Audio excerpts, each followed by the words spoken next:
జై శ్రీరామ్. భారత ప్రధాని నరేంద్ర మోదీ గారు అయోధ్య రామ్ మందిర్ రామ్లల్లా ప్రాణప్రతిష్ఠా కార్యక్రమం జరిగిన తర్వాత వారు ఇచ్చిన హిందీ ఉపన్యాసాన్ని పూర్తిగా తెలుగులోకి అనువదించి ఈ వీడియోలో మీకు అందిస్తూ ఉన్నాను. వీడియో నచ్చితే వెంటనే ఒక లైక్ కొట్టండి అని చెప్పి మేము అడుగుతూ ఉంటాం. ఖచ్చితంగా లైక్ కొట్టండి. ఈ వీడియోకు మీరు కొట్టే ప్రతి లైక్ ఆ రామునికి ఒక పుష్పం లాంటిది. ఎందుకంటే నరేంద్ర మోదీ గారు 11 రోజుల పాటు కఠినమైన ఉపవాసం ఉండి ఈ కార్యక్రమాన్ని అత్యంత భక్తి శ్రద్ధలతో నిర్వహించారు. మనం నరేంద్ర మోదీ గారికి చేయగలిగిందంటూ ఏమీ లేదు, ఆ రామునికి మనం చేయగలిగిందంటూ ఏమీ లేదు.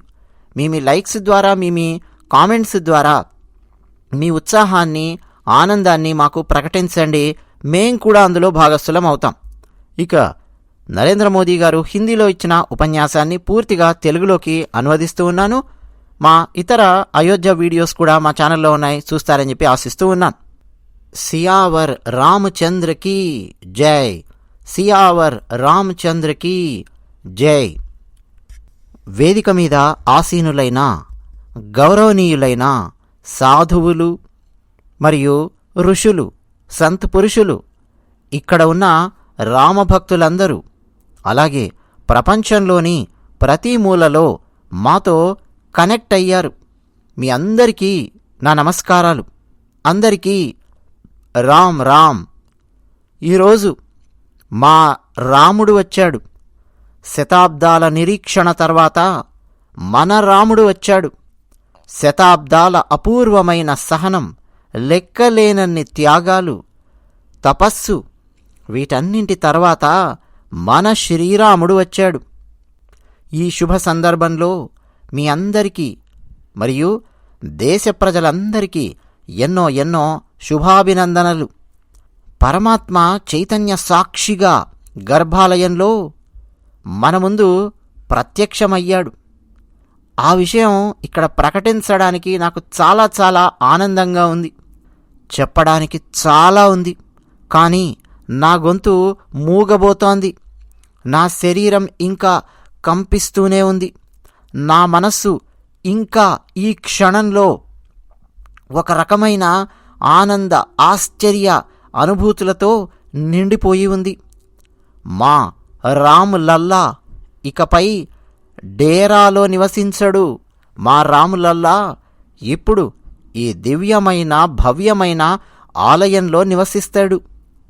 దేశంలో ఎక్కడ ఏం జరిగినా, ప్రపంచం నలుమూలలలో ఉన్న రామభక్తులు తప్పకుండా అనుభూతి చెందుతూ ఉంటారు అని నేను దృఢంగా విశ్వసిస్తూ ఉన్నాను. అంతేకాదు, అపారమైన విశ్వాసం నేను కలిగి ఉన్నాను. ఈ క్షణం అతీంద్రియమైనది. ఈ క్షణం అత్యంత పవిత్రమైనది. ఈ వాతావరణం, ఈ శక్తి, ఈ క్షణం శ్రీరాముడి ఆశీస్సులు మనందరిపై ఉన్నాయి. జనవరి 22, 2024 ఈనాటి ఈ సూర్యుడు అద్భుతమైన ప్రకాశాన్ని తీసుకొస్తున్నాడు. జనవరి 22, 2024 క్యాలెండర్లో రాసిన ఒక తేదీ కాదు. ఇది సరికొత్త కాలచక్రానికి మూలం. రామాలయ భూమి పూజ తర్వాత దేశవ్యాప్తంగా రోజు రోజుకు ఉత్కంఠ, ఉత్సాహం పెరుగుతూ వచ్చాయి.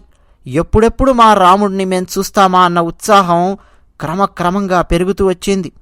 నిర్మాణ పనులు చూస్తుంటే దేశ ప్రజల్లో రోజుకొక కొత్త విశ్వాసం పుట్టింది. శతాబ్దాల ఆ సహనానికి వారసత్వంగా నేడు మనకు శ్రీరాముని ఆలయం లభించింది. బానిస మనస్తత్వాన్ని బద్దలు కొట్టి పైకి ఎదుగుతున్న దేశం మన భారతదేశం. గతం యొక్క ప్రతి కాటు నుంచి ధైర్యం పొంది ముందుకు దూసుకెళ్తున్న దేశం మన దేశం. ఇలా ఈరోజు ఇక్కడ ఒక కొత్త చరిత్ర సృష్టించబడింది. ఇప్పటి నుంచి 1000 సంవత్సరాల తర్వాత కూడా ప్రజలు ఈ తేదీ గురించి, ఈ క్షణం గురించి మాట్లాడుకుంటారు. సోదరులారా, మనం ఈ క్షణంలో జీవించడం ఎంత గొప్ప ఆశీర్వాదమో ఒక్కసారి ఆలోచించండి. ఇది ఈనాడు జరుగుతున్నది. 1000 ఏళ్ల తర్వాత కూడా మాట్లాడుకోబోయే ఈ తేదీ గురించి, ఈ క్షణం గురించి మనం ఈరోజు మాట్లాడుకోవడమే కాదు, ఈ క్షణంలో మనం ఉన్నాం. నేడు రోజులు, దిక్కులు, దూరం అన్నీ దైవత్వంతో నిండి ఉన్నాయి. ఈ సమయాలు సాధారణమైన సమయాలు కాదు, సాధారణమైన క్షణాలు కావు. ఇవి శాశ్వతమైన సిరాతో కాలచక్రంలో చెక్కబడిన చెరిగిపోని స్మృతి రేఖలు. శ్రీరాముడి కార్యక్రమం ఎక్కడ జరిగినా అక్కడ వాయుపుత్రుడైన హనుమంతుడు తప్పకుండా ఉంటాడని మనందరికీ తెలుసు. అందువల్ల రామభక్త హనుమంతునికి నా ప్రణామాలు. మాతా జానకి, లక్ష్మణజీ, భరత్, శత్రుఘ్న అందరికీ నేను నమస్కరిస్తూ ఉన్నాను. పవిత్రమైన అయోధ్యాపురికి, అలాగే పవిత్రమైన సరయూ నదికి నేను ఇక్కడి నుంచి నా ప్రణామాలు అర్పిస్తూ ఉన్నాను. ఎవరి ఆశీస్సులతో ఈ మహత్కార్యం నెరవేరిందో ఆ దివ్యాత్మలు, ఆ దివ్యమైన వ్యక్తులు కూడా ఈ సమయంలో మన చుట్టూ ఉన్నారని, ఈ తరుణంలో నాకు ఒక దివ్యమైన అనుభూతి, అనుభవం కలుగుతూ ఉన్నాయి. ఈ దివ్య చైతన్యాలన్నింటికీ కూడా నేను కృతజ్ఞతతో నమస్కరిస్తున్నాను. అంతేకాదు, ఈరోజు నేను మన శ్రీరామునికి క్షమాపణలు చెబుతూ ఉన్నాను. ఇన్ని శతాబ్దాలుగా మనం ఈ పని చేయలేకపోయాం. మన ప్రయత్నాలలో, మన త్యాగంలో, మన తపస్సులో ఏదో లోటు ఉండాలి. ఇన్ని శతాబ్దాలుగా ఈ కార్యక్రమాన్ని మనం చేయలేకపోయాం. అందుకని శ్రీరామునికి క్షమాపణలు. మన లోటు ఏదో ఉంది, ఆ లోటు నేడు తీరింది.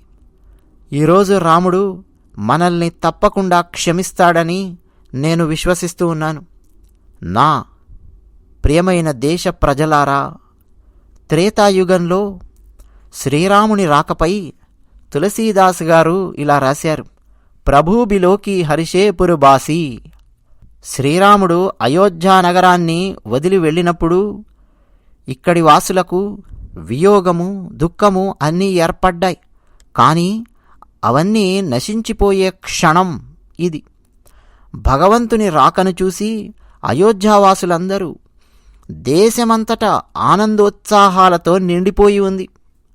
చాలా కాలంగా విడిపోయి ఉండడం వల్ల తలెత్తినటువంటి అభ్యంతరాలకు కూడా తెరపడింది.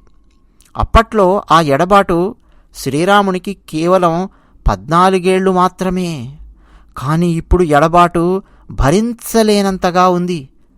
ఆ యుగంలో 14 ఏళ్లే భరించలేనంత ఎడబాటుగా ఉంటే, ఈ యుగంలో అయోధ్య మరియు దేశ ప్రజలు 100 సంవత్సరాలుగా శ్రీరాముడి నుంచి, అయోధ్య రాముడి నుంచి విడిపోయి జీవిస్తూ ఉన్నారు.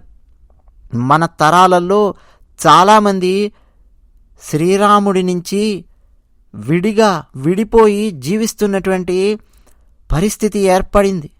అంటే మన రాముడు ఇక్కడ లేని పరిస్థితి.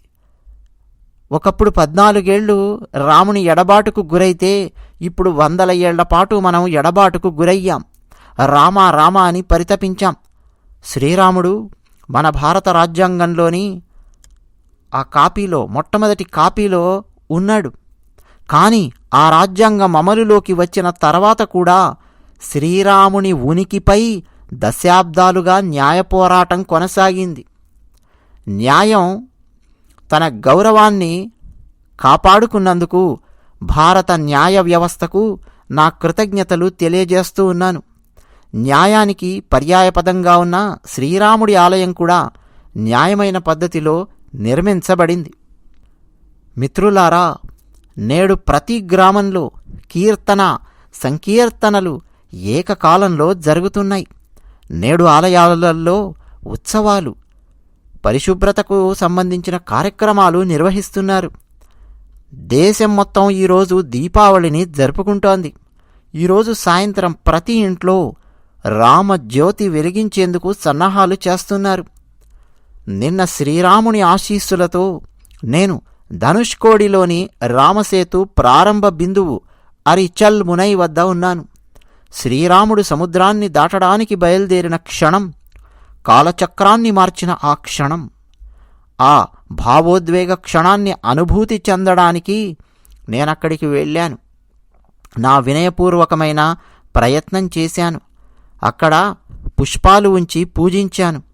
ఆ సమయంలో కాలచక్రం ఎలా మారిందో అదేవిధంగా కాలచక్రం మళ్ళీ మారి శుభ దిశలో పయనిస్తోంది అన్న విశ్వాసం నాలో ఏర్పడింది. నా 11 రోజుల ఉపవాస దీక్షలో శ్రీరాముడి పాదాలు ఎక్కడెక్కడైతే పడ్డాయో ఆ పాదాలు పడిన ప్రదేశాలను వెళ్ళి ఆ పాదాలను తాకడానికి నేను ప్రయత్నించాను. నాసిక్లోని పంచవటీ ధామమైన, కేరళలోని పవిత్రమైన త్రిప్రయార్ దేవాలయమైన, ఆంధ్రప్రదేశ్లోని లేపాక్షి అయినా, తమిళనాడులోని రామేశ్వరంలోని శ్రీ రామనాథస్వామి దేవాలయమైన, శ్రీరంగంలోని రంగనాథస్వామివారి దేవాలయమైన, ధనుష్కోడి అయినా ఈ పవిత్ర స్ఫూర్తిని పొందడం నా అదృష్టం. సాగర్ నుంచి సరయూ వరకు ప్రయాణించే అవకాశం వచ్చింది. సాగర్ నుంచి సరయూ వరకు రాముని పేరు మీద జరుగుతున్న ఈ గొప్ప పండుగకు స్ఫూర్తి ప్రతి చోట ప్రబలంగా ఉందని నేను గమనించాను. శ్రీరాముడు భారతదేశం యొక్క ఆత్మ. అంతేకాదు, ప్రతి కణంతో శ్రీరాముడు అనుసంధానింపబడి ఉన్నాడు. రాముడు అన్ని శతాబ్దాలుగా మనకు విడిపోయి ఉన్నప్పటికీ మనందరి హృదయాలలో నిరంతరం శ్రీరాముడు నివసిస్తూనే ఉన్నాడు. మనం ఎవరి మనస్సాక్షిని తాకి చూసినా భారతదేశంలో ఎక్కడైనా మనం ఈ ఏకత్వాన్ని అనుభవిస్తాం. ఈ అనుభూతి, శ్రీరాముని అనుభూతి ప్రతి చోట కనిపిస్తోంది. దేశానికి అనుగుణంగా మరింత అద్భుతమైన, మెరుగైన ఫార్ములా ఏది? ఇంకేదీ లేదు. శ్రీరాముని పేరు మీద భారతదేశం ఏకత్వాన్ని సాధించింది. నా ప్రియమైన దేశ ప్రజలారా, భారతదేశంలోని ప్రతి మూలలో వివిధ భాషలలో రామాయణాన్ని వినడానికి నాకు అవకాశం దక్కింది. కానీ ముఖ్యంగా గత 11 రోజుల్లో వివిధ భాషల్లో వివిధ రాష్ట్రాల నుంచి రామాయణాన్ని వినే అవకాశం నాకు లభించింది. శ్రీరాముడిని నిర్వచించేటప్పుడు ఋషులు ఇలా చెప్పారు: రమంతే యస్మిన్ ఇతి రామః, అంటే ఎవరిలో నిమగ్నమై ఉంటాడో అతడే రాముడు. పండగల నుంచి సాంప్రదాయాల వరకు ప్రజల జ్ఞాపకాలలో ప్రతి చోట శ్రీరాముడున్నాడు. ప్రజలు ప్రతి యుగంలో రామునిగా జీవించే ప్రయత్నం చేశారు. ప్రతి యుగంలో రాముని మార్గంలో నడిచే ప్రయత్నం చేశారు. ప్రతి యుగంలో ప్రజలు తమ స్వంత మాటలల్లో లేదు తమ స్వంత మార్గాలలో శ్రీరాముడిని వ్యక్తీకరించారు. ఈ రామరసం జీవన ప్రవాహంలా నిరంతరం ప్రవహిస్తూనే ఉంటుంది. పురాతన కాలం నుంచి భారతదేశంలోని ప్రతి మూల నుంచి ప్రజలు ఈ రామరాసులను ఆరాధిస్తున్నారు. రామకథ అనంతం, రామాయణం అనంతం. రాముని ఆదర్శాలు, రాముని విలువలు, రాముని బోధనలు అన్ని చోట్ల ఒకేలా ఉన్నాయి. ప్రియమైన దేశ ప్రజలారా, ఈరోజు ఈ చారిత్రక సమయంలో దేశం కూడా ఆ వ్యక్తులను స్మరించుకుంటోంది. ఎవరి కృషి, ఎవరి అంకితభావం కారణంగా మనం ఈ శుభదినాలను చూస్తున్నామో అటువంటి వ్యక్తులను దేశం ఈ చారిత్రాత్మకమైన సమయంలో స్మరించుకుంటోంది. శ్రీరాముని యొక్క ఈ కార్యంలో ఎందరెందరో త్యాగాన్ని చేశారు, తపస్సును ధారపోశారు. త్యాగము, తపస్సు యొక్క పరాకాష్ఠను మనకు చూపించారు. ఆ అసంఖ్యాకమైన రామభక్తులకు, ఆ లెక్కలేనన్ని కరసేవకులకు, లెక్కలేనన్ని సాధువులకు, సంతపురుషులకు, మహాత్ములకు మనందరం రుణపడి ఉన్నాం. మిత్రులారా, నేటి సందర్భం వేడుకలు జరుపుకునే క్షణం మాత్రమే కాదు. ఇదే సమయంలో ఇది భారతీయ సమాజ పరిపక్వతను గ్రహించే క్షణం కూడా. మాకు ఇది విజయ అవకాశమే కాదు, వినయంగా ఉండాల్సిన క్షణం కూడా. ఎన్నో దేశాలు తమ చరిత్రలో చిక్కుకుపోతున్నాయనడానికి ప్రపంచ చరిత్రే సాక్ష్యం. అలాంటి దేశాలు తమ చరిత్రలోని చిక్కుముడులను విప్పడానికి ప్రయత్నించినప్పుడల్లా వారు విజయం సాధించడంలో చాలా కష్ట నష్టాలను ఎదుర్కొన్నారు. నిజానికి అనేక పరిస్థితులు మునుపటి కంటే ఇప్పుడు చాలా కష్టంగా మారాయి.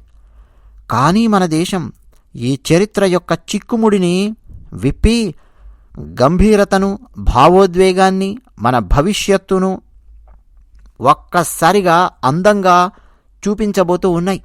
అంటే మన గంభీరత ఎంత అందంగా ఉండబోతోందో, మన భావోద్వేగాలు ఎంత మధురంగా ఉంటాయో, మన భవిష్యత్తు ఎంత అందంగా ఉండబోతోందో ఒక చిక్కుముడి విప్పి మరీ మనం చూపించాం.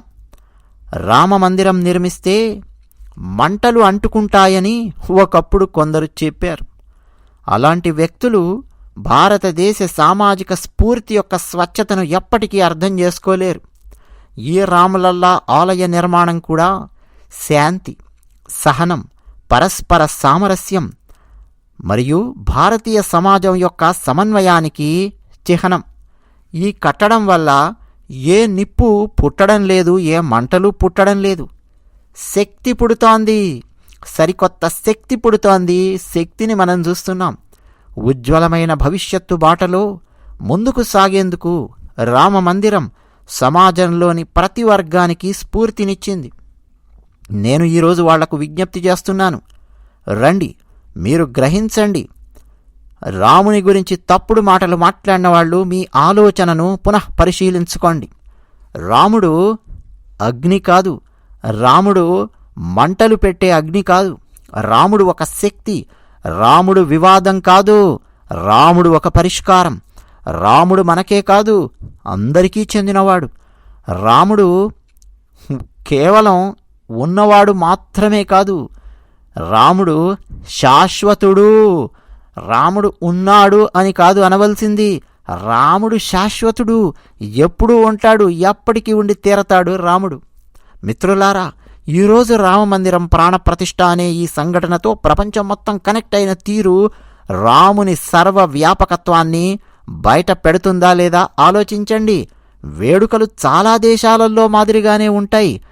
నేడు ఈ అయోధ్య పండగ రామాయణం యొక్క ప్రపంచ సాంప్రదాయాల వేడుకగా మారింది. రాములల్లా యొక్క ఈ ప్రతిష్ఠ వసుధైవ కుటుంబం ఆలోచన యొక్క ప్రతిష్ఠ కూడా. మిత్రులారా, ఈరోజు అయోధ్యలో శ్రీరాముని విగ్రహ రూపాన్ని మాత్రమే ప్రతిష్ఠించలేదు. శ్రీరాముని రూపంలో వ్యక్తమైన భారతీయ సంస్కృతిపై అచంచలమైన విశ్వాసానికి జీవనాధారం కూడా ఇదే. అది ఇక్కడ ప్రతిష్ఠించబడింది. ఇది మానవీయ విలువలు మరియు అత్యున్నత ఆదర్శాల స్వరూపం కూడా. ప్రపంచం మొత్తానికి ఈ విలువలు, ఈ ఆదర్శాలు నేడు అవసరం. సర్వే భవంతు సుఖినః. శతాబ్దాలుగా మనం ఈ తీర్మానాలను పునరావృతం చేస్తున్నాం. నేడు అదే తీర్మానం రామమందిరం యొక్క రూపంలో ఒక నిర్దిష్టమైన రూపాన్ని సంతరించుకుంది. ఈ ఆలయం కేవలం దేవుడి యొక్క గుడి మాత్రమే కాదు, ఇది భారతదేశ దర్శనం, భారతదేశం యొక్క తత్వశాస్త్రం, భారతదేశం యొక్క దశ దిశ. ఈ ఆలయం ఇది రాముని రూపంలో ఉన్న జాతీయ చైతన్య దేవాలయం. రాముడు భారతదేశ విశ్వాసం, రాముడు భారతదేశానికి పునాది, రాముడు భారతదేశం యొక్క ఆలోచన, రాముడు భారతదేశం యొక్క చట్టం, రాముడు భారతదేశం యొక్క చైతన్యం, రాముడు భారతదేశం యొక్క ఆలోచన, రాముడు భారతదేశం యొక్క ప్రతిష్ట, రాముడు భారతదేశం యొక్క కీర్తి. రామ్ అనేది ఒక ప్రవాహం, రామ్ అనేది ఒక ప్రభావం. రామ్ నేతి ఉంది, రాములో నీతి ఉంది. రాముడు కూడా శాశ్వతుడు, రామ్ కూడా ఒక కంటిన్యూటీ. రామ్ విభు, రాముడు సర్వవ్యాపి, రాముడే జగత్తు, రాముడు విశ్వాత్మ. అందువల్ల రాముడిని గౌరవించినప్పుడు దాని ప్రభావం సంవత్సరాలు లేదా శతాబ్దాల పాటు మాత్రమే ఉండదు, దీని ప్రభావం వేల వేల సంవత్సరాల పాటు ఉంటుంది. మహర్షి వాల్మీకి చెప్పారు, రాజ్యం దశ సహస్రాణి ప్రాప్య వర్షాణి రాఘవ. అంటే 10,000 సంవత్సరాలు రాముడు రాజ్యాన్ని పాలించాడు. అంటే 1000 సంవత్సరాలకు రామరాజ్యం అలా నిలిచి ఉన్నది. రాముడు త్రేతాయుగంలో ప్రవేశించినప్పుడు 1000 సంవత్సరాల పాటు రామరాజ్యం స్థాపించబడింది. రాముడు 1000 సంవత్సరాలుగా ప్రపంచానికి మార్గదర్శకంగా ఉన్నాడు. అదిగో రాముడు పాలించిన ఆ పాలన ఆ తర్వాత మరిన్ని వేల సంవత్సరాల పాటు ఒక ఆదర్శమై కొనసాగింది. కాబట్టి నా ప్రియమైన దేశవాసులారా, ఈరోజు అయోధ్య భూమి మనందరినీ, ప్రతి రామభక్తుడిని, ప్రతి భారతీయుడిని కొన్ని ప్రశ్నలు అడుగుతోంది. శ్రీరాముని గొప్ప ఆలయం నిర్మించబడింది. ఇప్పుడు ఏం జరుగుతుంది? శతాబ్దాల నిరీక్షణకు తెరపడింది. తర్వాత ఏమిటి? ఈరోజు ఈ సందర్భంగా మనల్ని ఆశీర్వదించడానికి వచ్చి మనల్ని చూస్తున్న దేవతలకు, దివ్యాత్మలకు వీడుకోలు పలుకుతామా? కాదు, అది కానే కాదు. ఈరోజు నేను కాలచక్రం మారుతున్నట్టు స్వచ్ఛమైన హృదయంతో భావిస్తున్నాను. కాలాతీత మార్గానికి రూపశిల్పిగా మన తరం ఎంపిక కావడం సంతోషకరమైన యాదృచ్ఛికం. 1000 సంవత్సరాల తర్వాత రాబోయే తరానికి నేడు మనం మన దేశ నిర్మాణం కోసం చేసిన కృషిని వాళ్ళు గుర్తుపెట్టుకోబోతున్నారు. అందుకే అంటున్నాను, ఇదే సమయం, ఇదే సరైన సమయం. నేటి నుంచి, ఈ పవిత్రమైన సమయం నుంచి మొదలుపెట్టి రాబోయే 1000 సంవత్సరాల భారతదేశానికి మనం పునాది వెయ్యాలి. ఆలయ నిర్మాణంతో ముందుకు సాగుతూ ఇప్పుడు మనందరం ఈ క్షణం నుంచి సమర్థమైన, గొప్పనైన, దైవికమైన భారతదేశాన్ని నిర్మిస్తామని ప్రమాణం చెయ్యాలి, చేస్తున్నాం. రాముడి ఆలోచనలు ప్రజల మనస్సుల్లో అలాగే ఉండాలి. ఇది దేశ నిర్మాణం వైపు అడుగులా పడాలి. మిత్రులారా, మన మనస్సాక్షిని విస్తరించుకోవాలని నేటి యుగం కోరుతోంది. మన చైతన్యం భగవంతుడి నుంచి దేశానికి, రాముడి నుంచి దేశానికి విస్తరించాలి. హనుమంతుని పట్ల భక్తి, హనుమంతుని సేవ, హనుమంతుని అంకితభావం, ఇవి మనం బయట వెతకాల్సిన అవసరం లేని గుణాలు. ప్రతి భారతీయునిలో భక్తి, సేవ మరియు అంకిత భావాలు సమర్థమైన, గొప్పనైన, దైవికమైన భారతదేశానికి ఆధారమవుతాయి. ఇది భగవంతుని నుంచి దేశ చైతన్యం, రాముడి నుంచి జాతి యొక్క చైతన్యం దాకా మన ఆలోచనలు విస్తరించాలి. మారుమూల అడవిలో గుడిసెలో నివసించే నా ఆదివాసీ తల్లి శబరి గుర్తు రాగానే అపూర్వమైన విశ్వాసం పుడుతుంది.